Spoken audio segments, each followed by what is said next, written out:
Good morning, our dear viewers, and welcome to our fine episode here at Siku Njema TV.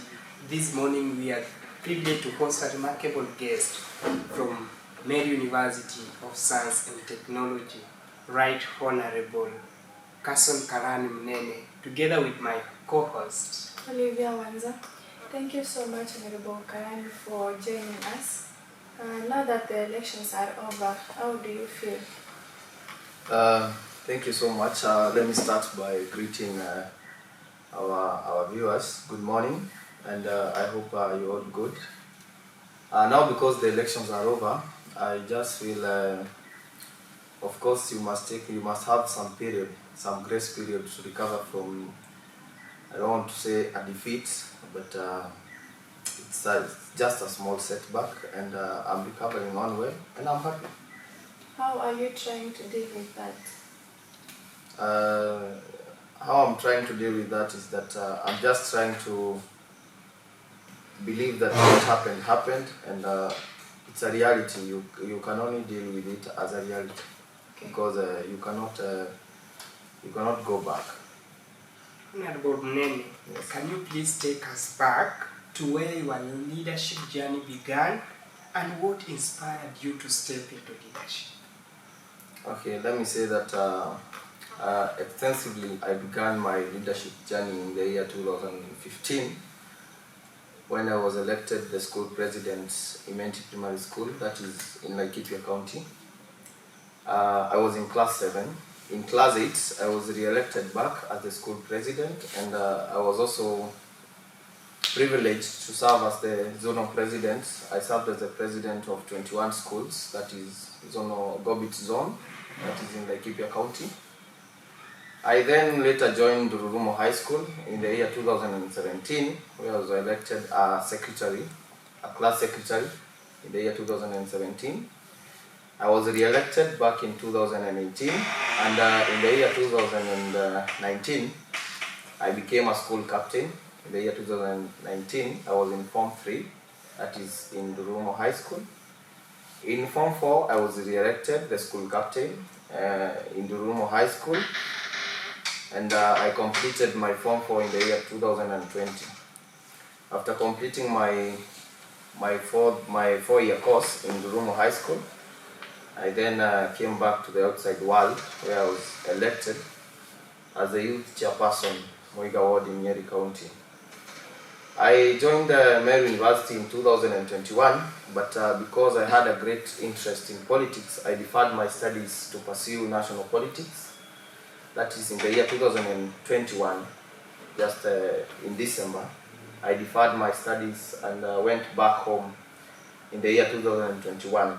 In the year 2022, I wanted to contest for the MCA Moiga Award, and I went through the UDA nominations, whereby I became position 2.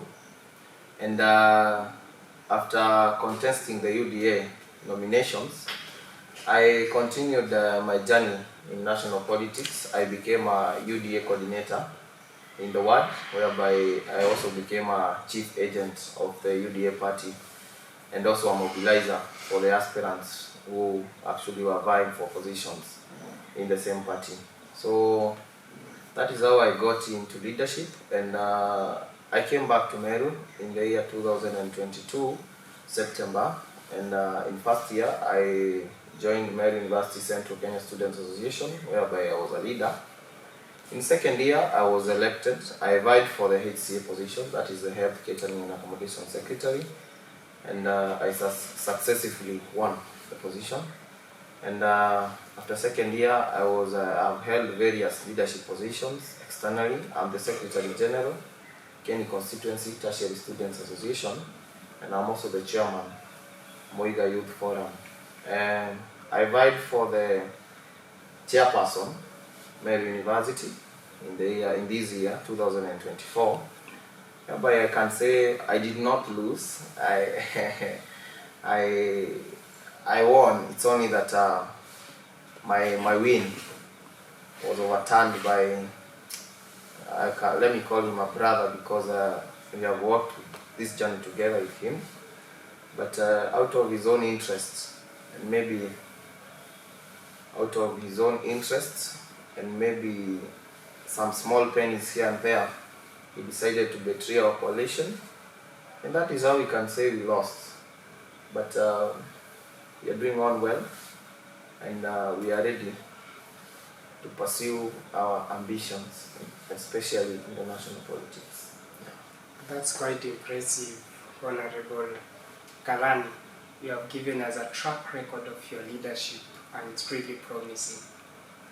We'll come back to some of the things that you have stated now. Yeah. Now, as we are looking at your political journey, you've said that it came a time you deferred your studies and went to contest for an MCA position in your ward. Yeah. What inspired you at that time to prioritize national politics than continuing with your studies and then go and focus for national politics?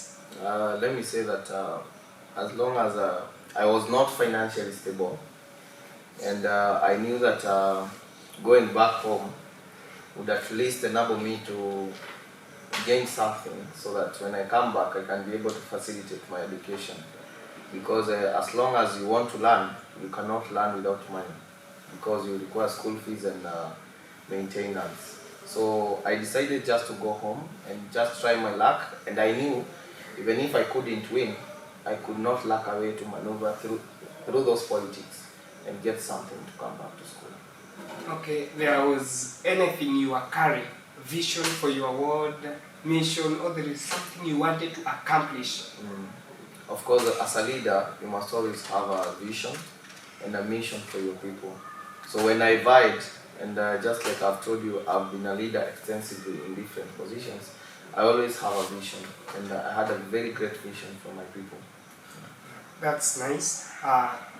When we come back to Mary University, Yeah. how has your time here at Mary University of Science and Technology shaped your perspective on leadership? Okay, in Mary University, I can say that it has shaped my leadership, and especially my interactions with different people from different backgrounds and different regions of the country. Because as long as I come from the central region, I've been able to interact with different people from Nyanza, from coast and western, different regions, and I've been able to learn different leadership skills.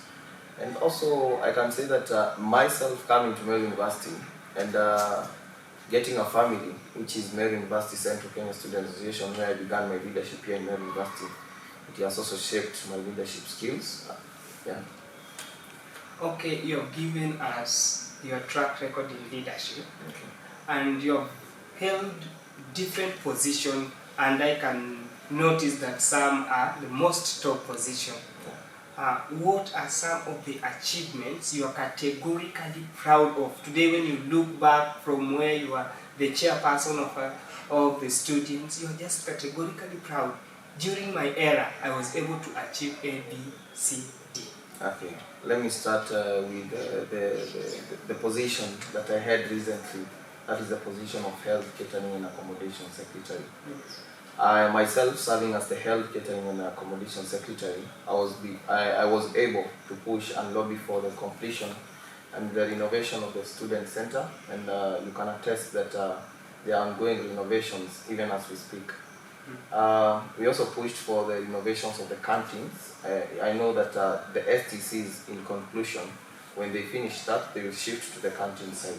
Other than that, I was able to push for the digitalized system of the hospital. You can attest that when you go to the hospital now, you get your medicine through emails and information through the email. And other than that, I've done various mentorship programs, and apart from mentorship programs, I've also held a medical camp whereby we used to check on the students' health status, that is including the HIV, blood pressure. We also had an environmental day whereby we planted a lot of trees. We planted actually 6,700 trees within our institution. So we have had so many achievements, and we still push for more despite not holding positions. Yeah. Honorable Karani, what are some of the challenges you had faced in your previous positions? In my previous positions, let me say that one of my challenges that I held is that different ideologies from my fellow leaders and colleagues that actually led us to have some differences within our country, because like myself, I was part and parcel of those people who are actually not supporting the new funding model. My outgoing chairperson was in support of that, and actually having different ideologies led us even to have some quarrels in leadership. Those are some of the challenges, but we always had a way to counter them. Okay. And given your leadership experience, is there someone or something that inspired your leadership style?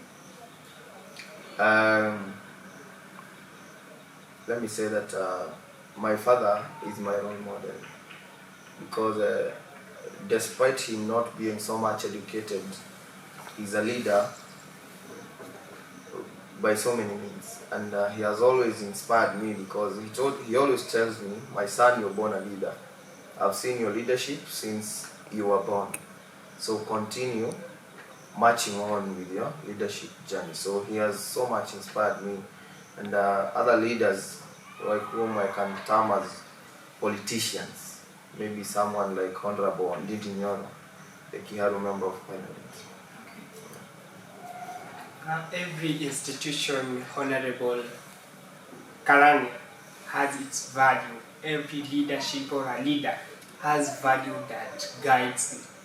Up to this point, what are some of values that have guided you throughout your leadership style? One value that has guided me is integrity. Basically, I like honesty, and as long as depending on how you value integrity, people value integrity in different perspectives. But myself, I value integrity. Another thing, I value inclusivity, and also respect. Despite me holding a position, not holding a position, I respect everyone. Yeah. Okay, Honorable Karani, looking back at your leadership, especially of all different leadership positions, currently you are a HCA leader. So what, or anything that you can do back and say, this one I would have done it differently? Okay, let me say that, it depends on the leadership structure that we have in our institutions.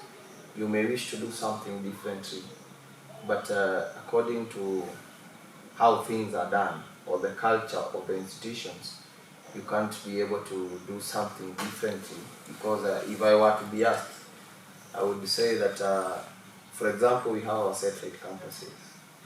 Those people, for example, serving as the HCA, they had to call me and ask for an ambulance from here if someone gets ill, so that it can be sent to Marimba. Personally, I would advocate if they can get their own ambulance, so that in case of an emergency, they don't have to make a call to the main campus, so that they can get some of the official duties or some of the functions of the office. For example, in town campus are not devolved. Those students have to travel all the way from town to the main campus to get some of these assistance. So you find that at least you can push for the decentralization of those official responsibilities. Going back to the completed elections, what lessons have you learned? One of the lessons that I have learned in this politics is that you should trust no one. And another thing I've learned is that betrayal in politics is real, because personally, I did not lose the position because students did not vote in favor of my delegates. They did that. They vote in favor of my delegates. I only lost because one of our delegates from our camp decided to betray our coalition. So one of the things that I've learned in this politics is that betrayal is real. Okay, you've said that you also learned to trust no one. Yeah. Do you expect students or any other people out there to trust you when you are vying for something, for a position or anything? Okay, students will only trust you if the vision that you hold for them is real. Yeah. Okay. One of your delegates betraying you portrays your coalition in a different dimension. What strategy and what methods do you put in place to verify someone in your coalition and prove that this one will not betray us or will uphold integrity? Basically, you know that when we form coalitions, we form them mostly on basis of houses. So the leaders of the houses, of the chairperson, the committee of the house is the one that presents the delegates. We vet him to ensure that those people will remain loyal. But it happened that one of the delegates from the house, from a certain house, decided to betray even the house, because when you decide to betray a coalition, you already betray your house. So what I would advocate and ensure that the current government that has been voted in, it amends the Samo Constitution, because our Samo Constitution does not recognize coalitions, and that is why the administration cannot engage itself or involve itself with our matters elections. So we would advocate for the amendment of that constitution. So we should have a clause that recognizes coalitions. And I would also advocate for those coalitions not to be formed on tribal based, okay? Because, for example, in Kenyatta University, the coalitions that are formed in Kenyatta University must include all regions. So if there is a Kikuyu vying on this side, on the other side there is also a Kikuyu. So that instead of competing matters tribal, we compete on ideologies. Honorable Karani, the recent completed election were very competitive. Yeah.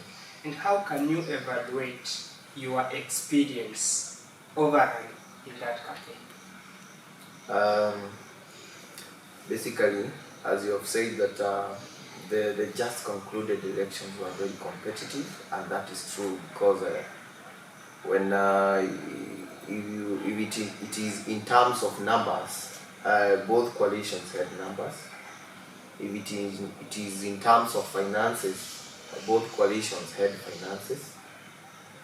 The only problem is loyalty. You find that different people, even including those ones in your coalitions, betrays your coalitions. So I want to say that the just concluded elections, they were very competitive, but students chose the best. Okay, though my co-host asked this question, how have you handled the election results, both emotionally, mentally, and especially after putting more efforts in that campaign, because we saw several meetings, big and mega rallies? Let me say that I'm trying to recover from the setback, because actually having invested a lot of money and end up not having what you're looking for is actually, it's a big setback. But I'm trying to recover. But as long as I'm trying to recover myself, I'm good. But when you meet students and they keep telling you of, have you seen the betrayer? Have you seen Ramsey? Now you get back to zero. You start thinking of the same guy. Of course, you've forgotten about him, but when you walk along the paths within the institution, you meet students asking, echoing the same thing. You find that you're getting back to where you started. But all the same, I'm doing well, and I'm recovering from this. Okay, Honorable Karani, it's true that Rams betrayed your coalition. Yeah. And coalitions here at Med University and even different universities are made by houses. And this Ramsey comes from one of the houses. Is betrayal to the coalition, does it also mean the house betrayed you, or how are your coalition leaders viewing this aspect? Let me say that the coalition leaders, as long as we are viewing it as a coalition betrayal, it's also a house betrayal. Because you understand that we had 3 delegates who disappeared. We had Masengo, we had Benjamin Monday, and we had Ramsey. Now our question was, why was it that all these 3 delegates came from the same house? So we also term it as a house betrayal. So is there any possibility that in the coming future of politics, will you work with the same house? I think the house will have to do a lot to redeem itself so that at least it can be trusted. What was the most rewarding and the most challenging part of your campaign? The most rewarding is that I won majority of the delegates. That is the most rewarding. Then the most challenging is that even after winning majority of the delegates, I still lost as a chairperson. Okay. Yeah. How are you handling the criticism from students? Students are not criticizing me. Okay. Students, there is a positive criticism and a negative criticism. Yeah. I can say what I'm facing is a positive criticism. Students are happy because they knew that, and they know it is in the public domain, that were it not for Ramsey, Carson would be the chairperson. And Ramsey was part of the camp of Musa. So students in fact, I've not experienced any criticism. I've not met any students who have told me, Carson, you lost, including the students who are not part of our coalition. They acknowledge that they had not won. It is only that they use some few tactics here and there to gather. So what's your suggestion or opinion in the coming elections so that we don't have a repeat of what Ramsey did? Maybe give out your suggestion about during the coalition formation, maybe delegates should sign anything or... Yeah, I think there should be a legal agreement even before delegates start vying, because you invest a lot of money campaigning, then at the end of it all, it ends up as a betrayal. So I think there should be a legal procedure where delegates should sign at least a memorandum of understanding whereby there are some terms of agreement that if you dare betray this and this and this, these are the repercussions. And again, amending the constitution would also be part of the cure of what we are experiencing now, because as long as delegates win from a certain coalition, that's an automatic win for the executive. Then, Honorable Karani, do you think that the elections were free, fair and transparent? The elections were... Actually, the part I experienced was free, fair, apart from a few discrepancies whereby even the petitions that were made after the elections, none of the petitions were heard. So I don't understand if there were some external forces behind the elections, the just concluded elections. But the part I experienced whereby students come and vote, go home, and we are left here counting the votes. I think where we experience some discrepancies is during the counting of votes. Yeah. Whereby we had some misappropriation of numbers. So how can that be improved in the near future? In the near future, I think if we would have an electronic system of voting, it would help improve that. Because immediately you vote electronically, that's an automatic count through the system. Can that be possible? Yeah, it is very possible, especially within our institution. In the previous government, we had tried to push for that, but due to some budget constraints, it was not possible. But I would advocate and I will push the previous administration or the previous government to ensure that they set some funds so that we can now install that digitalized system of voting. Okay, what message do you have, Honorable Karani, to your supporters who really feel disappointed? I want to urge my supporters to remain calm, and what happened. Because as long as they voted in favor of my delegates, I'm still their leader, and I'll still be there to advocate for their interests. I'll still be there to push the administration to ensure that anything that goes against the will of the students is turned as evil. Now you have brought that idea, you will fight for them and also push for some things and condemn things that work against the comrade. Definitely. Is there any possibility you now working with the current government of CBA? Let me say that I will work with the current government and only where necessary. But I must keep the current government on check to ensure that everything they do for the will of comrades, for the goodwill of comrades. But anything they do against comrades, I'll be there to fight and advocate for the right thing. What do you think of Teddy Alai's win and his leadership qualities? Teddy Alai is a good leader. He's a good leader, and his win is also a win for our university, because despite us having similar ambitions, we are not enemies. So we support a brother for the well-being of the institution. Okay, do you believe he will deliver his promises? He will deliver his promises, and if he won't deliver his promises, I will make him to deliver. Okay. Yeah.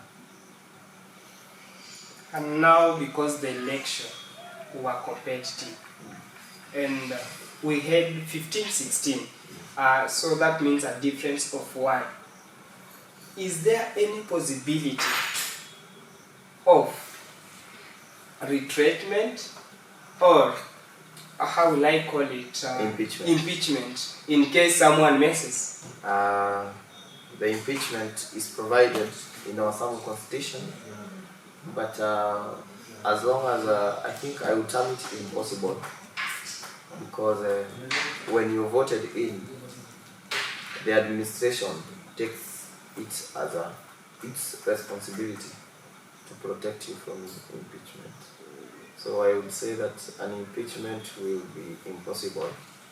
The only thing we can have is a strong opposition to ensure that we keep those leaders on post.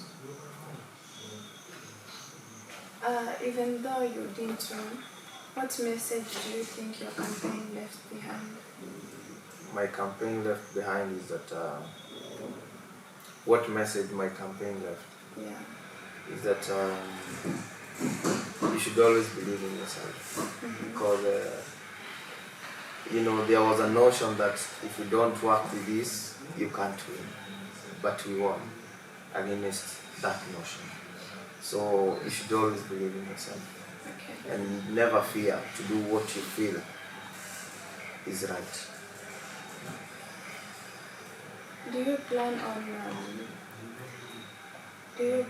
in participating in future leadership positions out there? Yeah, of course. I have future ambitions in national politics. I'll be vying for an MCA Mwega Ward 2027.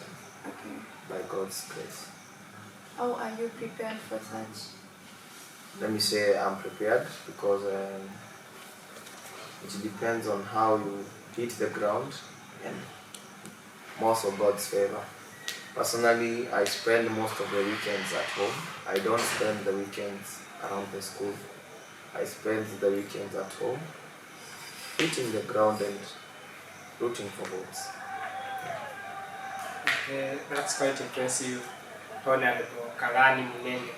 So, even though you are not in the current government, do you still see yourself as a leader among students and those who need? Because when you pass everywhere, we hear Karani must be Munene, Karani must be Munene. Yeah. Do you still see yourself as a leader? Yeah, I'm still a student leader because I have so many students who are my followers, and I can control a huge number or a huge crowd.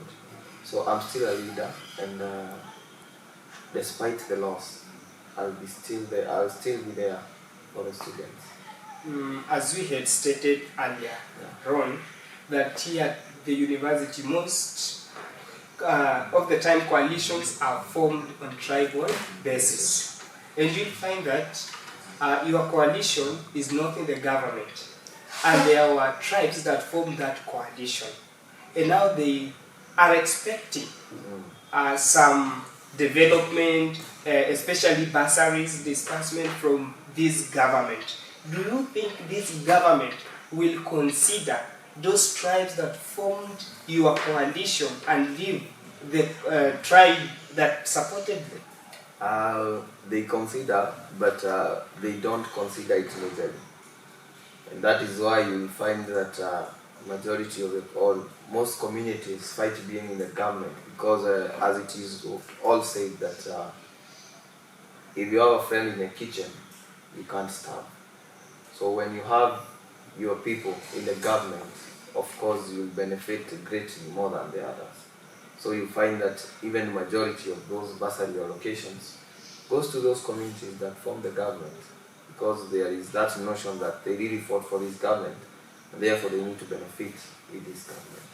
I only think that the only possible solution to that, to ensure that even those bursary allocations are not done on tribal basis, just like I've said, we amend the constitution, whereby even the coalitions that are being made can are inclusive of all regions. If this is a coalition, it must include Nyanza, Western, Coast, Eastern, Northern, We have an inclusive government whereby even if this coalition loses, it still has its people in the same government. Was that notion for our tribe supported a particular coalition the same in the previous regime? Yeah, it is. It is the same in the previous regime because it's a culture. It's something that you can say it's a culture that has been growing and diversifying within our institution. Okay, Honorable Karani, are there still plans or programs you would wish to advocate here at the university? I will still, because one thing, I'm an environmentalist, so I'll still push for planting of more trees. Another thing is that the mental health, and especially of the boy child, I'll be there to push for actually having so many or some mentorship programs, and especially for the boy child, because out here, gentlemen are suffering. Okay, Honorable Karani, after election, especially those who don't make it to the government, most of them remain irrelevant and people get to forget about them. How are you planning to remain relevant in student leadership? As long as I'm around and I'm not in my 4th year, I still have a whole year within this institution. I'll ensure that I remain relevant. Because just like I've told you, as long as I have a following, I'll ensure that anywhere there are students, I'll be there. If there is need for me to advocate for something, I'll be there to advocate for it. How do you see yourself working with the current leadership? Myself, I don't have any problem with the current leadership, and I'm going to work with the current leadership as long as they are working for the goodwill of comrades. Okay. Honorable Karani, what role do you think opposition or non-elected leaders play in the university setting? One thing that opposition's role that the opposition plays is keeping the leadership on check, ensuring that everything that is done by that government is not against the will of the students. Everything that they do, they must not go to contrary with the wish of the students. And ensuring that if they are unable to push for something with the administration, myself, with the rest of the students, we are going to work to push the administration to do what is necessary. If given a chance, Honorable Munene, Yeah. to advise the current government headed by Teddy Alai and the team, what would you tell them to prioritize? Personally, I would tell them to prioritize our academics, because that is the core business here within our institution. Just like I was saying in my previous campaigns, I said that majority of the students are deferring due to lack of school fees. And one thing we can do is to ensure that the amount allocated for bursaries is increased. So we cannot have we don't have a very huge budget for summer, but through diverse networks outside there, we have our CEO, who is the CEO of Safaricom, who is our chancellor. Through the diverse networks and our connections with Safaricom, they also have programs whereby they offer money for students to learn. So through that network, we can be able to lobby for more funds to ensure that they increase the bursary allocation, to ensure that majority of the students benefit with the bursary. Okay. As you Apart from that, I would also sell an initiative that myself I was to introduce in my university. You find that some of the students within our institution survive through bursaries, but some of them end up deferring due to lack of food, and majority of the students don't even afford a single meal per day.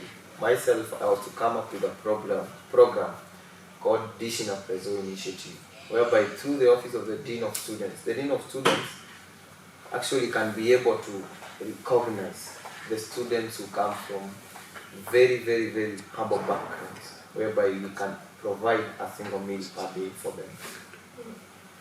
Okay, thank you. That's quite impressive. Honorable Karani, you know, during the campaigns, there were many allegations going on about you, about some of your leaders, and also your coalition. Now you are on the air and campaign period is over. Would you wish to clarify? Okay, let me make a clarification, and especially on some bursaries, because the biggest allegation that was there is that in the previous government we used to sell some bursaries. And I used to say that, and I said during the presidential debate, is that when you come to bursary allocation, bursary is a very critical thing within our institution. Basically, that bursary money is withdrawn directly. Actually, for us, we only offer 500,000 from the SAMU account. That money is withdrawn directly from the SAMU account to the school account. The rest, 1 million, is given by the alumni, deposited to the school account. So we never get in touch with that money. Our work is just receiving the nomination, the application papers, scrutinizing them, submitting them to the Dean of Students to actually compile the list of the bursary beneficiaries. One thing, I was not serving as the academic secretary. So I was not engaged in any way in bursaries. There is always an academic committee that is formed by all the school reps within the institution. They form part of the academic committee, including the dean of students and the academic secretary. So I was not engaged in any way matters bursaries. And I want to tell the current government, because they had such allegations and they were unable to substantiate the allegations. Because they are in this government, they'll have a great experience on how some bursaries are given out. Any final remarks? I want to say that I'm grateful, and I want to thank my fellow comrades due to how they came out in solidarity and supported the Musa coalition. And finally, I want to wish the current government all the best, and I want to tell them that they should not relax, because myself, I'm not going to relax. I'm going to work to ensure that all the promises that they made to the students are delivered, and I'm going to push them and keep them at store to ensure that they deliver all what they promised comrades. Well, thanks very much, Honorable Karani Munene, for availing yourself in this interview. We are really privileged, and we have gleaned a lot of wisdom from what you have shared. And our viewers, thank you for tuning in. We really appreciate for your time. Remember to subscribe, like, and comment on our YouTube channel. We have been yours, Philip Olingo, and my co-host. Olivia Wanza. See you next time.